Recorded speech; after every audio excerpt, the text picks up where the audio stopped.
decent stuff, Yeah, then it would improve your ability. Like if you're trying to use a really poor quality brush, you're going to have a poor result.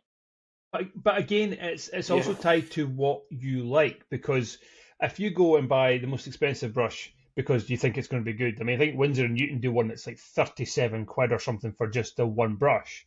You might not like it. And it's about finding the tools and ranges that work for you at that point. I mean, I swear by orange brushes now, but I tried a lot in between, and it's not always about the most expensive or the most premium. It's just finding what you like and what works for you, because everybody's different. Left-handed, right-handed, different hand size. We're all different. So it's just trying different things and finding that little sweet spot that is your little bubble. So. Yeah, so there's a sweet spot, isn't there? I'm more thinking about brushes than anything else, but there's definitely a sweet spot. When I first started back, I just thought, right, I don't want to.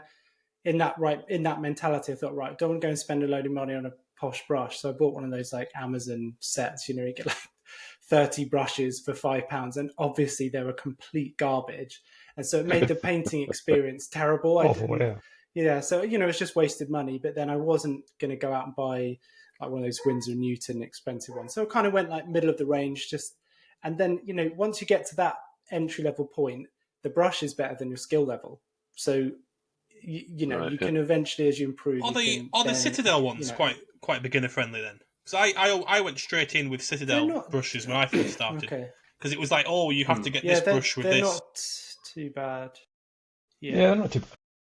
Yeah, it's a decent place to start, especially if you're in the store anyway buying other stuff. And because you don't, there's lots of different things like painting tasks. So you might be dry brushing, and you can use like a cheap makeup brush for that kind of stuff. But they work really well.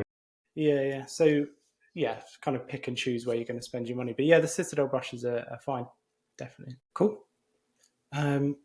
Anyone else got anything they want to pitch? I've got a gaming. I've got a whole list. I could go on. Look at him. He's got his pen and paper, hasn't he? I could go all afternoon. He just put his quill down. Quill down, roll his scroll. Hold on. Let me just see. It's getting a little dark here. Put your reading glasses on. I need my monocle to see this properly. It's like the magnifying glass. So if you happen to be a hermit and not close to lots of gaming clubs and stuff, I think that is a really good option to go out and actually be around people. However, if you don't have easy access to that, because not everyone does. Yeah. And not everyone's comfortable with going into a place they don't know anyone and interacting and stuff. So the internet is your friend. YouTube's your friend. Watch some streamed games, and there's lots of different types. So like Sam at Daily Dice, he does a stream where it's really sort of chilled, really thematic. There's loads of really cool terrain on the boards, and all the models are really nicely painted. Or you could go sort of the other end of the scale and watch some really competitive matches to see. And by watching different types, you might get more of an idea. It may have helped Dan sort of see what Tyranids are like, because if you watch them in game and things. Dan doesn't listen to advice, though, James. That's the problem. Well, he's his own man. He's his own man. He goes his own way. You can go, yeah. But I think that would help give you a bit of a rounded view when you're starting to narrow down, or I like World Eaters, or I like Death Guard, or I like whatever, Tyranids. Have a look at some of those type things, and that might help narrow down your choice. Yeah.